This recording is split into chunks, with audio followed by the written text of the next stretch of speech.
شریعت کی اصطلاح میں نکاح کسے کہتے ہیں؟ آج اس نقطے پر ہماری گفتگو ہوگی کہ نکاح کہتے کسے ہیں۔ نکاح در حقیقت دو افراد کے درمیان ایک معاہدہ ہے کہ جب تک زندہ رہیں گے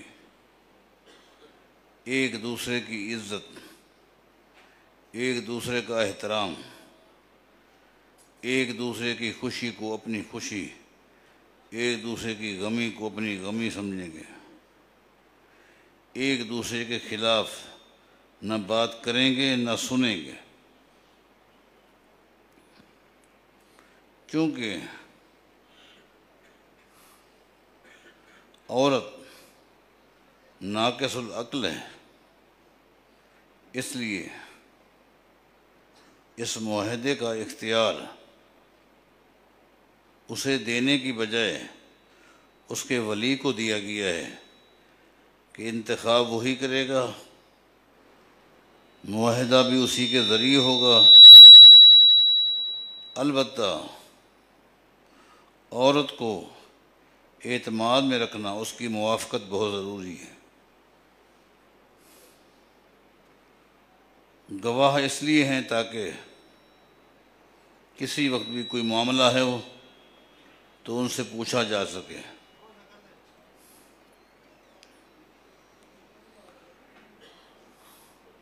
تو یہ معاہدہ ہے ایک دوسرے کا مقام، عزت، احترام، اس کی تکلیف کو اپنی تکلیف سمجھنا، اس کی پریشانی کو اپنی پریشانی سمجھنا۔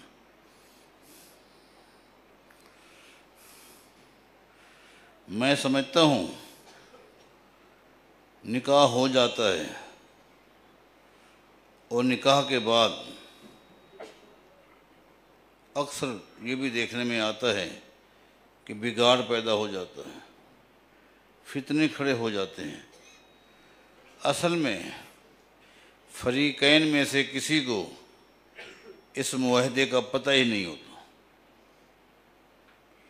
یہی وجہ ہے کہ وہ اس کو کھاڑا بنا لیتے ہیں، ایک دوسرے کو بچھاڑنے کی چکر میں ہوتے ہیں، ایک دوسرے کو نیچا دکھلانا افرادی قوت کے ذریعے، مال کی فراوانی کے ذریعے، کسی اور دبدبے کے ذریعے۔ بس نتیجہ کیا ہوتا ہے آپ دیکھتے ہیں۔ اس لیے ضروری ہے اب جو میں بات شروع کرنے لگا ہوں، تمام میرے بھائی اس پر غور کریں، اور اگر میری آواز میری دینی بہنوں تک پہنچ رہی ہے تو وہ بھی غور کریں۔ اس معاہدے سے پہلے، نکاح سے پہلے ضروری ہے کہ فریقین میں سے ہر ایک اپنے حقوق کو سمجھنے کے لیے، سامنے والے کے حقوق کو جاننے کے لیے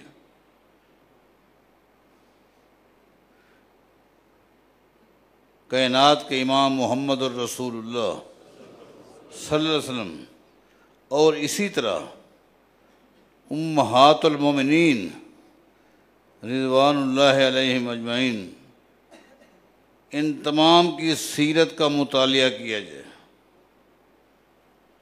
تاکہ آپ کو پتہ چلے ہمدردی کس چیز کا نام ہے، خیر خواہی کس چیز کا نام ہے، ایک دوسرے کی تکلیف کو اپنی تکلیف سمجھنا کہتے کس کو۔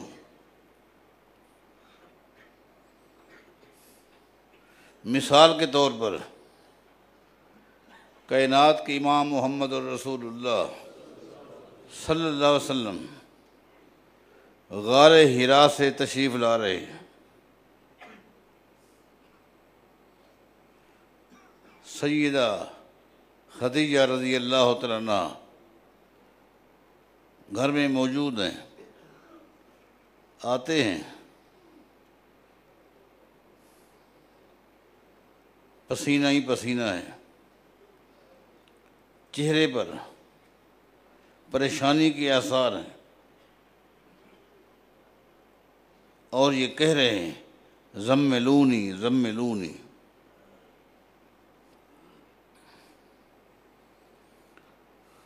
ایک بیوی کو خامند کے حوالے سے نباز ہونا چاہیے، اور ایک خامند کو بھی بیوی کے حوالے سے نباز ہونا چاہیے۔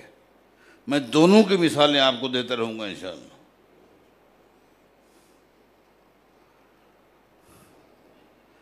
سیدہ خدیجہ الکبریٰ رضی اللہ تعالیٰ عنہ پوچھتی ہیں کیا ہو گیا، مسئلہ کیا ہے؟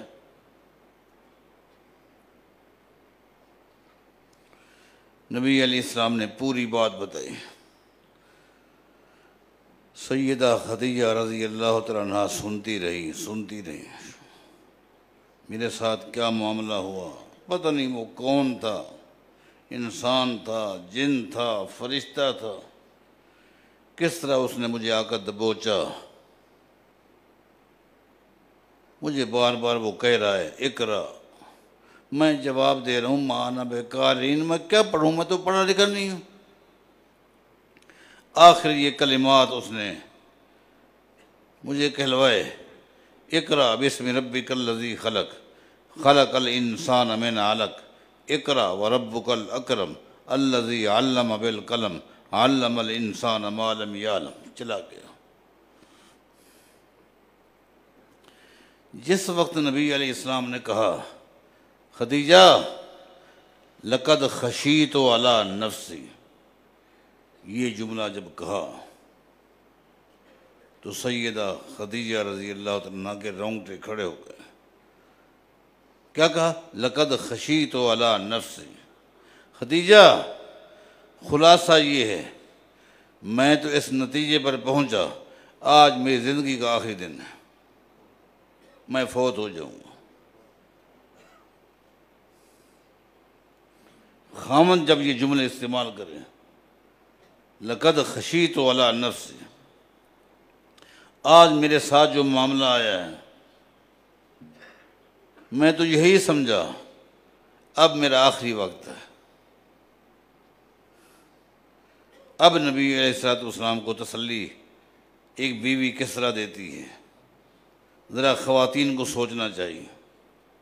یہ نہیں کہا بس آج کے بعد آپ وہاں نہ جائیں، کیا ضرورت ہے اتنا دور جانے کی، اتنا بلندیوں پر جانے کی، جو بھی اللہ کو یاد کرنا ہے یہاں بیٹھ جائیں۔ نہیں، گفتگو سننے کے بعد کیا کہتی ہیں؟ کلا واللہ لا یخزیک اللہ ابدا، انک لتصل الرحم وتحمل الکل وتکسب المعدوم وتقرئ الضیف وتعین علی نوائب الحق وفی روایت وتصدق الحدیث۔ اے محمد صلی اللہ علیہ وسلم، کیونکہ اس وقت آپ کی حیثیت سیدہ خدیجہ رضی اللہ تعالیٰ عنہ کے سامنے ایک خامند کی تھی، محمد بن عبداللہ کی حیثیت تھی، محمد رسول اللہ کی نہیں تھی۔ ابھی اعلان نبوت نہیں ہوا۔ کیا کہا؟ ذرا غور کریں، کیا کہا؟ اے محمد صلی اللہ علیہ وسلم، دنیا کے اندر ایک اچھے انسان کی جو خوبیاں ہیں وہ مختلف لوگوں میں پائی جاتی ہیں۔ کسی کے اندر یہ خوبی ہے وہ سچ بولتا ہے، کسی کے اندر یہ خوبی ہے وہ مہمان نواز ہے، غریبوں کا ہمدرد ہے۔ یہ ہے خوبی، یہ خوبی ہے۔ لیکن اے محمد صلی اللہ علیہ وسلم، زمین پر رہنے والے لوگ جن میں انفرادی طور پر اچھی خوبیاں پائی جاتی ہیں، ایک اچھے سے اچھے انسان کے اندر جو خوبیاں ہونی چاہیے وہ ساری کی ساری آپ میں پائی جاتی ہیں۔ کلا واللہ لا یخزیک اللہ ابدا، ایسا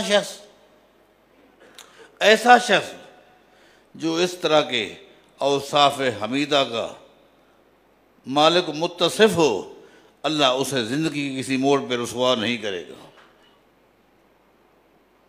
سیدہ عائشہ، سیدہ خدیجہ رضی اللہ تعالیٰ عنہ کے ان جملے سے نبی علیہ السلام کو سکون مل گیا، سکون مل گیا، پریشانی ختم ہو گئی، سکون میں آ گئے۔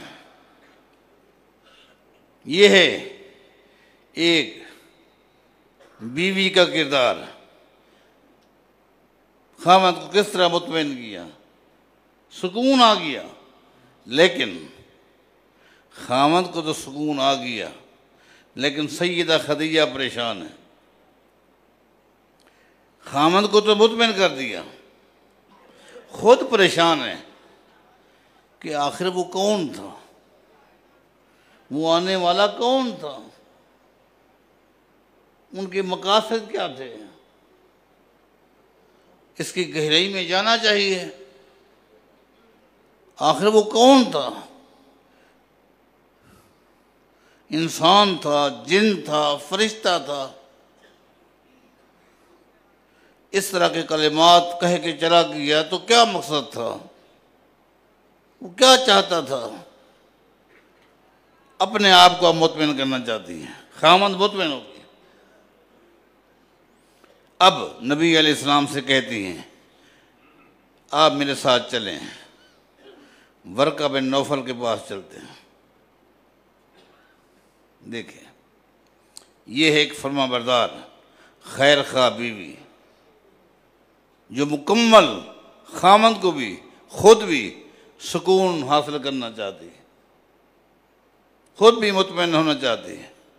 ورقہ بن نوفل کے پاس حالانکہ سیدہ خدیجہ جانا نہیں چاہتی تھی، لیکن چونکہ معاملہ خاوند کا تھا اس لیے لے کر گئی۔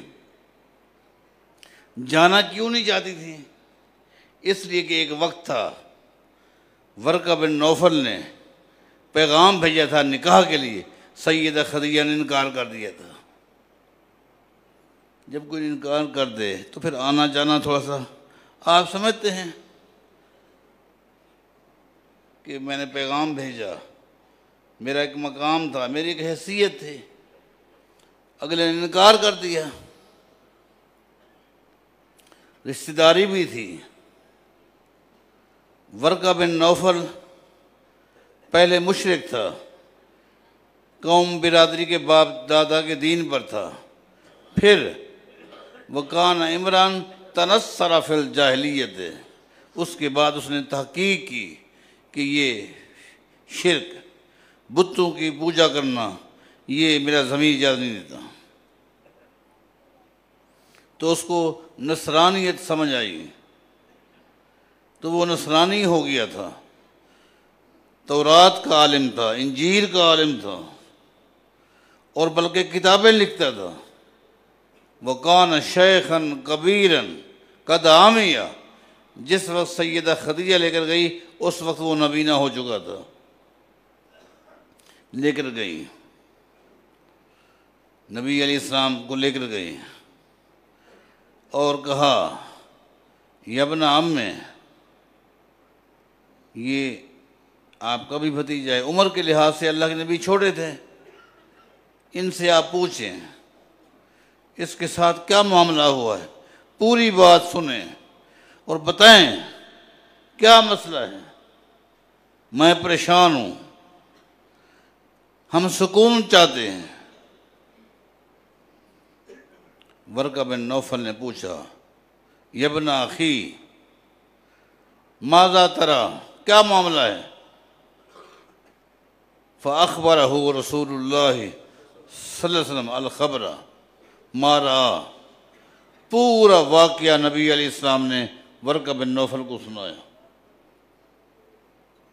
میں اس طرح جایا کرتا تھا لیکن آج اس طرح ہوا ہے میرے ساتھ، پتہ نہیں وہ کون تھا، میرے جسم کو دبوچا، یہ کلمات کہیں، میں بہت پریشان ہو گیا۔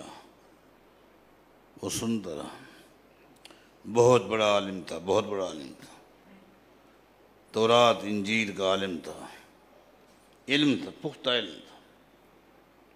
اس نے کہا محمد صلی اللہ علیہ وسلم آپ کو مبارک ہو، آپ کو مبارک ہو، آپ خوش نصیب انسان ہیں، میں پوری بات سن چکا اور سمجھ چکا۔ ان ھذا الناموس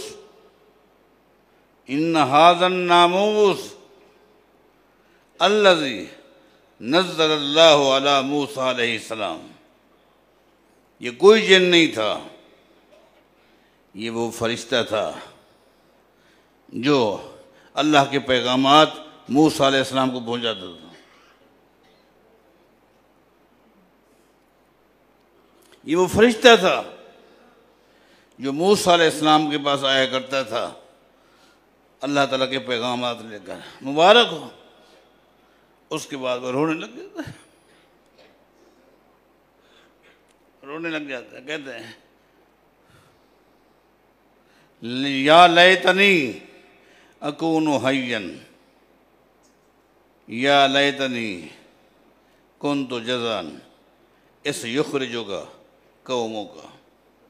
اے محمد صلی اللہ علیہ وسلم، کاش اس وقت تک میں زندہ رہا۔ کس وقت؟ ایک وقت آنے والا ہے تمہاری قوم تمہیں مکہ سے نکال دے گی۔ ایک وقت آنے والا ہے، ایک وقت آئے گا تیری برادری کے لوگ تجھے تیرے شہر سے نکال دیں گے۔ اگر اس وقت میں زندہ رہا بھرپور تیری مدد کروں گا، تیرا ساتھ دوں۔ نبی علیہ السلام نے کہا اب مخرجیہم، میری قوم کے لوگ، وہ تو مجھے صادق کہتے ہیں، امین کہتے ہیں، اپنے فیصلے مجھ سے کرواتے ہیں، اپنی امانتیں میرے پاس رکھواتے ہیں، وہ مجھے نکال دیں گے۔ ورقہ بن نوفل نے کہا میں عالم الغیب نہیں ہوں، لیکن میں اتنا جانتا ہوں لم یات رجل قط بمثل ما جئت به الا اوذی، آج تک میں نے انبیاء کی سیرت کا مطالعہ کر چکا ہوں، سابقہ انبیاء کی سیرت کا مطالعہ کر چکا ہوں۔ زمین کی پشت پر جو بھی نبی آیا ہے، جس نے بھی قوم کے سامنے دعوت پیش کی ہے، قوم نے ان کے ساتھ یہی سلوک کیا ہے جو میں آپ کو کہہ رہا ہوں۔ تو واپس آتے ہیں کہ دیکھیں ایک بیوی کس قدر اپنے خاوند کے بارے حساس ہوتی ہے، نباز ہوتی ہے، اس کی پریشانی کو نوٹ کر لیتی ہے۔ امہات المومنین کی سیرت کو آپ پڑھیں گے یہ باتیں ہر ایک میں ملیں گی۔ اب آپ دیکھیں حدیبیہ کا موقع دیکھیں، صلح ہو گئی، صلح ہو گئی، شرائط طے ہو گئے، دستخط ہو گئے۔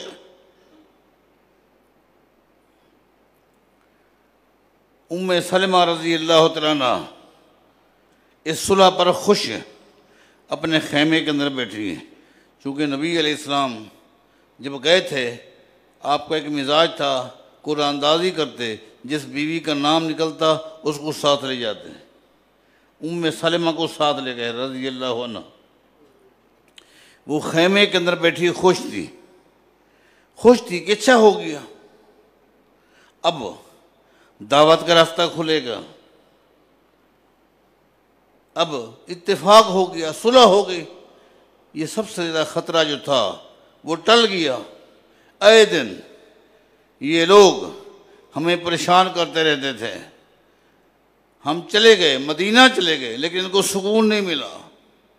اے دن مسلمانوں کو پریشان کرتے، کبھی جنگ بدر کی شکل میں، جنگ احد کی شکل میں، خندق کی شکل میں پریشانیاں تھیں۔ اور جس طرح سیدہ ام سلمہ خوش تھی، چلو ایک سکون ہو گیا، یہ حقیقت تھی، اور یہ حقیقت تھی اس لیے کہ موقع مل گیا، اور نبی علیہ السلام نے فوراً پوری دنیا کے حکمرانوں کو اسلام کے خطوط لکھے۔ موقع مل گیا۔ ادھر سے خطرہ ٹل گیا تو نبی علیہ الصلوۃ والسلام نے خیبر کی طرف رخ کیا. یہاں سے خطرہ ٹل گیا، خیبر کی طرف رخ کیا. اور خیبر کی فتح کے بعد جو مال غنیمت مسلمانوں کو ملا، اتنا ملا، خود صحابہ کہتے ہیں کہ خیبر کی جنگ سے پہلے ہم نے کبھی پیٹ بھر کے کھانا نہیں کھایا تھا. آج انبار لگے ہوئے ہیں. نبی علیہ السلام اعلان کرتے ہیں آج مال اتنا زیادہ ہے، لینے والے کم ہیں. تو سیدہ ام سلمہ رضی اللہ تعالیٰ عنہ خوش تھی کہ اچھا ہو گیا، صلح ہو گئی. لیکن جو ہی نبی علیہ السلام خیمے میں گئے، نبی علیہ السلام کو دیکھ کر سیدہ ام سلمہ پریشان ہو گئی کہ آپ کا چہرہ، اس پہ رونق نہیں. آپ دیکھیں ایک بیوی کی خاوند کے چہرے پر کس طرح نظر ہوتی کہ آیا ہے، اس کی صورتحال کیا ہے، پریشان ہے. کیوں پریشان ہے؟ اس کی پریشانی کو کس طرح کم کیا جائے. یہ ہے کام ایک بیوی کا. ایسا نہیں ہے وہ پہلے ہی پریشان ہو رہا ہے، اس کی پریشانی کو اور بڑھا دو، ایسی گفتگو کرو کہ اور زیادہ پریشان ہو جائے. نہیں، دیکھو نبی علیہ السلام کا چہرہ اترا ہوا ہے، چہرے پر پریشانی کے آثار ہیں. آ کر بیٹھ گئے. ام سلمہ رضی اللہ تعالیٰ نے پوچھ لیا، اللہ کے رسول کیا ہو گیا؟ صلح نہیں ہو گئی؟ سکون نہیں مل گیا؟ خطرہ نہیں ٹل گیا؟ آپ کیوں پریشان ہیں؟ نبی علیہ السلام فرماتے ہیں ام سلمہ اما ترین الی الناس آمرہم بامر لا یفعلونہ. میں کیوں پریشان ہوں؟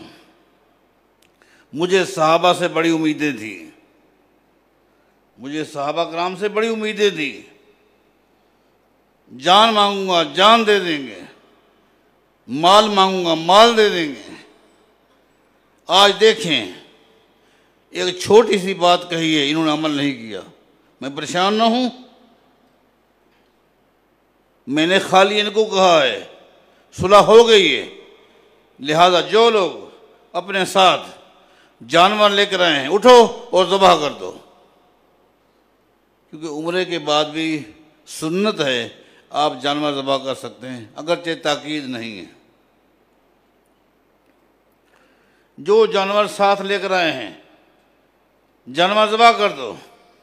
ام سلمہ رضی اللہ عنہ 3 مرتبہ، میں نے کہا ہے 3 مرتبہ، ایک صحابی نے بھی اٹھ کر جانور ذبح نہیں کیا. میں کیا امید رکھوں ان سے؟ میرا کیا بچا؟ کیا توقع تھی مجھے ان سے؟ قربان جائیں ام سلمہ رضی اللہ عنہ. ایک بیوی کے کردار پر غور کریں. جس بات پر بار بار زور دے رہا ہوں وہ یہ ہے، ایک بیوی کا خاوند کے حوالے سے کیا ذمہ داریاں ہیں. کوئی ایک ذمہ داری ہے؟ یہ ہے ذمہ داری. پھر میں خاوند کی طرف بھی آؤں گا. ام سلمہ کیا صلح؟ کوئی بھی نہیں اٹھا، نہ ابوبکر صدیق اٹھا، نہ عمر بن خطاب اٹھا، کوئی نہیں اٹھا. کسی نے جانور ذبح نہیں کیا. میں پریشان ہو کر کمرے میں آ گیا ہوں. اب کیسے بھر جاؤں؟ کیسے کسی سے کہوں؟ اندھیرا چھا گیا ہے. ام سلمہ رضی اللہ عنہ گفتگو سنتی رہی. آخر میں کہتی ہیں جو کچھ میں سمجھتی ہوں معاملہ کچھ اور ہے. معاملہ یہ نہیں ہے. آپ کے ساتھی جان قربان کرنے والے، آپ کے ساتھی ہر کچھ آپ کے حکم پر قربان کرنے والے، ایسی بات ہے نہیں. مسئلہ یہ ہے، ہو سکتا ہے کہ لوگوں کے ذہن میں آئی ہوئی بات، کہیں نبی علیہ السلام ہمارا امتحان تو نہیں دے رہے؟ اگر امتحان نہیں ہوگا تو اگر ہمیں حکم دے رہے ہیں، اللہ کے نبی کا دمبا بھی تو خیمے کے ساتھ بندھا ہوا ہے، آپ بھی تو ذبح کریں گے۔ میرا مشورہ یہ ہے، بس 3 مرتبہ آپ نے کہہ دیا، آپ اس طرح کریں، اب کسی سے نہ کہیں، کسی سے نہ کہیں، آپ اپنا دمبا باہر لے جائیں میدان میں، چت لٹائیں اور ذبح کریں، بس۔ ہاں یہ بات تو بالکل ٹھیک۔ اب دیکھیں، یہ ہے ایک بیوی، دور اندیشی، بیوی کو چاہیے اس میں دور اندیشی ہو، وہ صاحب بصیرت ہو، نباز ہو، خاص طور پر اپنے خامند کے حوالے سے۔ پھر دیکھیں گھر کس طرح آباد ہوتا ہے، کس طرح محبتیں ہوتی ہیں۔ نبی علیہ السلام اب باہر گئے، خیمے کے ساتھ دمبا بندھا ہوا تھا، کھولا، چت لٹایا، ذبح کیا، مڑ کر دیکھا تمام صحابہ ذبح کر چکے تھے۔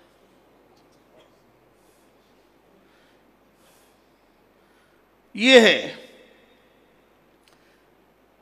بیوی، در حقیقت ایک ساتھی ہے، ہمدرد، تسلی دینے والا ایک ساتھی ہے۔ زندگی کے ہر موڑ پہ اس کو یہ ذمہ داری نبھانی چاہیے۔ اگر دوسری طرف آتے ہیں، ایک خامند کو بھی چاہیے بیوی کے حوالے سے اسے بھی نباز ہونا چاہیے۔ ایسا نہیں ہے کہ اس کی تھوڑی سی تکلیف کو دیکھ کر ایسے جملے کسے اس کی تکلیف اور بڑھ جائے، اس کی پریشانی اور بڑھ جائے۔ گھر برباد ہوتے کیسے ہیں؟ ہم نے کبھی ان باتوں پر غور کیے ہی نہیں۔ آپ دیکھیں،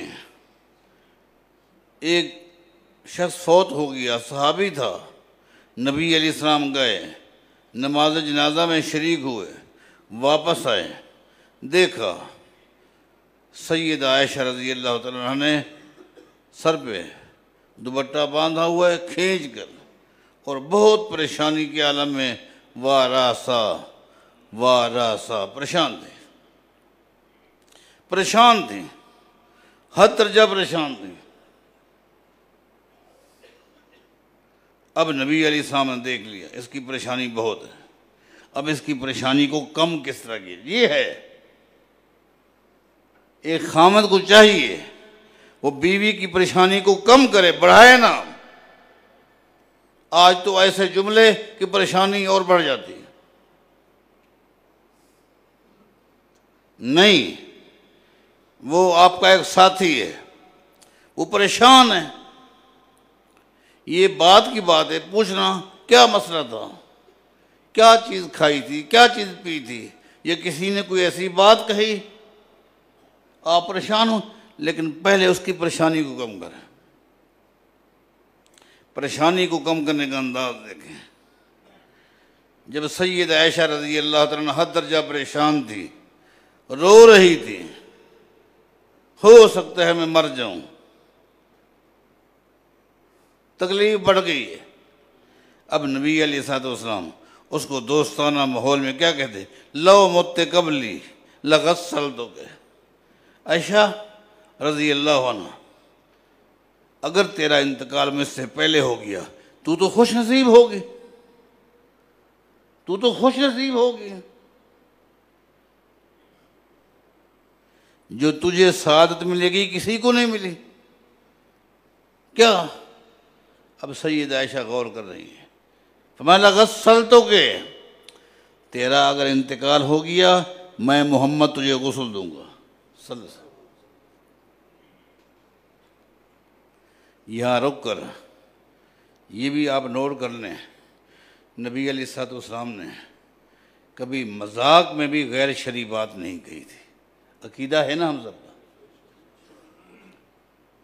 مذاق بھی نبی علیہ السلام کی شریعت کے مطابق ہوتی تھی۔ تو جب شریعت کے مطابق ہے تو اس کا مطلب یہ ہے خاوند بیوی کو غسل دے سکتا ہے۔ تو جب خاوند بیوی کو غسل دے سکتا ہے، اس کی نقیض یہ ہے اگر خاوند فوت ہو جائے تو بیوی بھی اس کو غسل دے سکتی ہے۔ اور عملاً بھی یہ چیز ہمیں ملتی ہے، عملاً بھی ملتی ہے۔ میں یہاں رک کر آپ سے کہوں گا کہ سید عائشہ رضی اللہ تعالیٰ عنہ نے اس بات کو یاد رکھا ہوا تھا کہ نبی علیہ السلام نے فرمایا اللہ کو لو مت قبلی لغسلتک، اگر تیرا انتقال مجھ سے پہلے ہو گیا میں تجھے غسل دوں گا، میں محمد تجھے کفن پہناؤں گا صلی اللہ علیہ وسلم، میں تیری نماز جنازہ پڑھاؤں گا، اور قبر میں بھی میں محمد تجھے اتاروں گا۔ اس میں کتنے مسائل اس حدیث میں سامنے آ گئے۔ یہ کہنا کہ جب کوئی فوت ہو جائے خاوند یا بیوی تو نکاح ٹوٹ جاتا ہے، کہاں ٹوٹ جاتا ہے؟ نکاح ٹوٹ جاتا ہے، خاوند فوت ہو جاتا ہے۔ آج ہمارے معاشرے میں یہی ہے، لاش گھر میں پڑی ہے، محرم غیر محرم سب عورتیں اس کو دیکھ رہی ہیں، لیکن بیوی نہیں دیکھ سکتی۔ بیوی کو ہٹا دیا جاتا ہے کہ تیرا تو نکاح ٹوٹ گیا، نکاح ٹوٹ گیا۔ یہ خام خواہ کے خود ساختہ جملے ہیں جن کا اسلام کے ساتھ کوئی تعلق نہیں۔ نبی علیہ السلام فرماتے ہیں میں تجھے غسل بھی دوں گا، کفن بھی پہناؤں گا، جنازہ بھی پڑھوں گا، اور میں خود تجھے دفناؤں گا۔ ان میں سے کوئی کام غیر شرعی نہیں ہے۔ سید عائشہ رضی اللہ تعالیٰ عنہ فرماتی ہیں یہ بات میں نے یاد رکھی ہوئی تھی۔ جس دن نبی علیہ السلام فوت ہوئے، جس دن نبی علیہ السلام فوت ہوئے، اس دن اس قدر ہم لوگ پریشان تھے، اس قدر پریشان تھے۔ یہ حدیث سید عائشہ کہتی میری دماغ سے نکلی۔ پریشانی میں بات یاد نہیں رہتی نا، جب حد درجہ بندہ پریشان ہوتا ہے تو بہت ساری چیزیں یاد نہیں رہتی۔ سید عائشہ رضی اللہ تعالیٰ فرماتی ہیں اس وقت یہ حدیث میرے دماغ سے نکل گئی۔ اگر اس وقت یہ حدیث جو نبی علیہ السلام نے مجھے بیان کی تھی میرے دماغ میں ہوتی تو نبی علیہ السلام کو امہات المومنین کے علاوہ کوئی غسل نہ دیتا۔ یہ سید عائشہ کہہ رہی ہیں رضی اللہ، ہم ہی غسل دیتی ہیں، لیکن اس وقت یہ حدیث دماغ سے نکل گئی، دماغ کام نہیں کر رہا تھا، آنکھوں کے آگے اندھیرا تھا۔ نبی اسلام فوت ہو گئے، کوئی چیز ہمیں سمجھ نہیں آ رہی تھی، ورنہ ہم ہی غسل دیتے۔ ویسے بھی اگر ہم دیکھتے ہیں، آپ کسی بھی عالم سے پوچھیں، اس کا تعلق کسی بھی جماعت سے ہو، کسی بھی مسلک سے ہو، لیکن شرط یہ ہے کہ وہ اہل علم ہو، اس کے پاس کم از کم اپنے مسلک کے بارے میں پوری معلومات ہو۔ اس سے پوچھیں کہ سیدہ فاطمہ رضی اللہ تعالیٰ عنہ کا جب انتقال ہوا اس کو غسل کس نے دیا تھا؟ 2 آدمیوں نے مل کر غسل دیا تھا، اور یہ وصیت سیدہ فاطمہ نے خود کی تھی کہ جب میں فوت ہو جاؤں تو مجھے غسل میرا خاوند علی اور اسماء بنت امیس دے، اور ان دونوں نے مل کر غسل دیا تھا۔ اسماء بنت امیس، یہاں ایک بات یہ بھی آئی جو کہتے ہیں کہ سیدہ فاطمہ ابوبکر صدیق کے گھرانے سے ناراض تھی اور ناراض ہی چلی گئی، خام خواہ کی باتیں۔ حالانکہ سیدہ فاطمہ جب بیمار ہوئیں تو آخری دن تک، وفات تک ان کی تیمارداری، ان کی خدمت کے لیے کس کا انتخاب کیا گیا؟ اسماء بنت امیس کا۔ سیدہ فاطمہ نے فرمایا جب میرا انتقال ہو جائے مجھے غسل اسماء بنت امیس اور میرے خاوند علی مل کر دیں۔ یہ اسماء بنت امیس کون ہے؟ ابوبکر صدیق کی بیوی ہے۔ بتاؤ، اگر ان کا آپس میں اختلاف ہوتا، لڑائیاں ہوتی، جھگڑے ہوتے، تو کیا سیدنا علی اس کو برداشت کرتے یا سیدہ فاطمہ برداشت کرتی کہ میری تیمارداری کے لیے میرے گھرانے کی کوئی عورت نہیں ہے؟ اسما نہ آئے نہیں، آخری دن تک تیمارداری، خدمت، جو چیز ضرورت ہے اسما بنت امیس نہیں۔ اسما بنت امیس پہلے جعفر طیار کی گھر والی تھی، جو سیدنا علی کے بھائی تھے۔ جب وہ شہید ہو گئے، ان کی شہادت کے بعد نبی علیہ الصلوۃ والسلام نے اسما بنت امیس کا نکاح ابو بکر صدیق کے ساتھ کیا تھا۔ یہاں یہ باتیں بھی جھوٹی ہیں کہ شہید جو ہے اس کو آپ مردہ نہ کہیں، وہ زندہ ہے، دنیا کی زندگی ہے، وہ دنیا میں ہی رہتا ہے، وہ زندہ ہی ہے۔ وہ زندگی الگ ہے، آخرت کی زندگی ہے اس کی زندگی ہے، دنیا کی نہیں ہے، آخرت کی ہے۔ اگر دنیا کی زندگی ہوتی تو پھر اسما بنت امیس ابو بکر صدیق کے ساتھ نکاح کیوں پڑھتے ہیں؟ اور نکاح پڑھانے والے بھی کون ہیں؟ کائنات کی امام محمد الرسول اللہ۔ ابو بکر صدیق کے ساتھ نکاح ہو گیا۔ ابو بکر صدیق جب فوت ہو گئے تو پھر اسما بنت امیس کے ساتھ نکاح سیدنا علی نے کیا تھا۔ یہاں پتہ چلا شہید کی زندگی بھی آخرت کی ہے،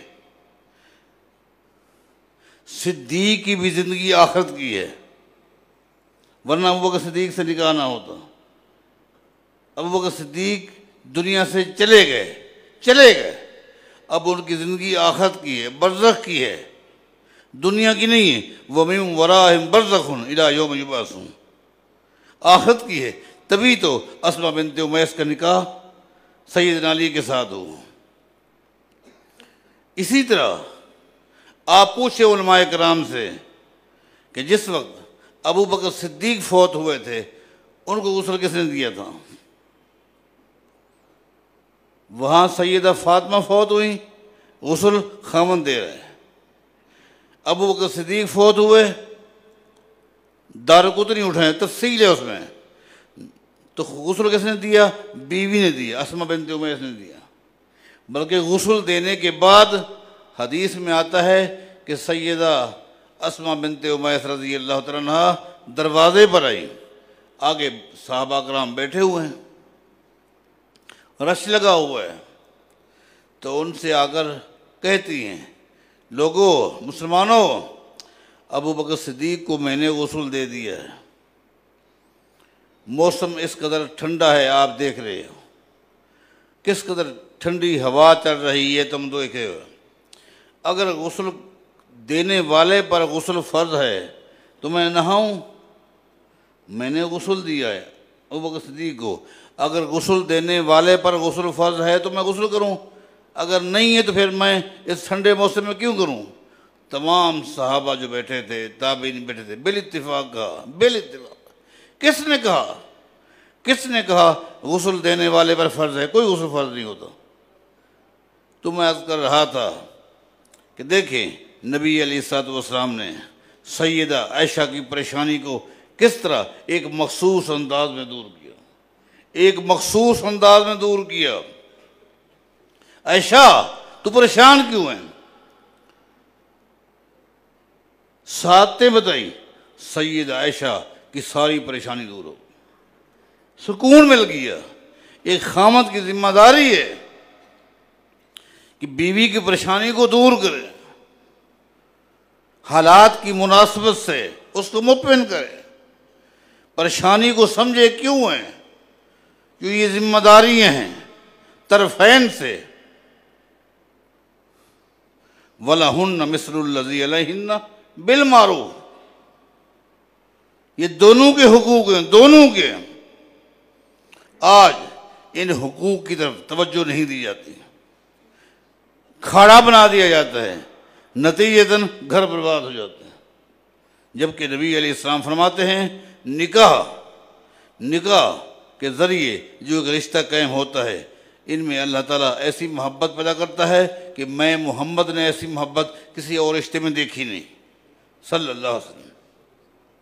اس نکاح کے ذریعے اس جوڑے میں جو ایک محبت پیدا ہوتی ہے، ایسی محبت کسی اور میں ہو ہی نہیں سکتی۔ لیکن شرط یہ ہے ایک دوسرے کے حقوق کو سمجھیں، ایک دوسرے کا شریعت کے اندر رہ کر احترام کریں، عزت کریں، تو پھر معاملہ بنے گا، اگر نہیں ہے تو پھر گھر برباد ہو جائے گا۔ اللہ تعالی ہم سب کو ایک دوسرے کے حقوق اور ذمہ داری کو کما حق ہو ادا کرنے کی توفیق عطا فرمائے۔